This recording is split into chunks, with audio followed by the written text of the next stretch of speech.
आज हम जो वर्ड सीखेंगे अक्सर लोग इसे गलत पढ़ते हैं। ये पारा अलिफ लाम मीम सूरतुल बकरा की आयत नंबर 139 में आ रहा है। चलिए पढ़ना सीखते हैं। कुल अतुहाज्जूनना,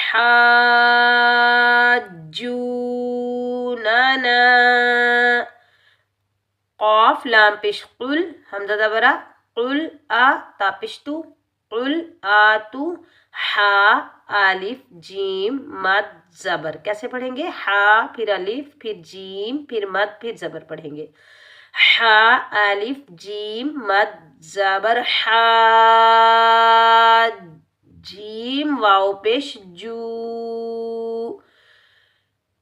अतुहाज्जू, नून ज़बर ना, नून अलिफ ज़बर ना, कुल अतुहाज्जूनना।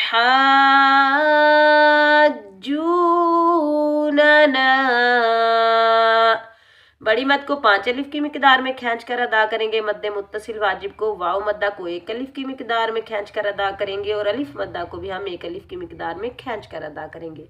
उम्मीद है कि आज का सबक आपको अच्छे से समझ आया होगा। अगर आपको मेरी वीडियो पसंद आए तो मेरे चैनल को सब्सक्राइब करें, मेरी वीडियो को लाइक करें। अल्लाह हाफिज़।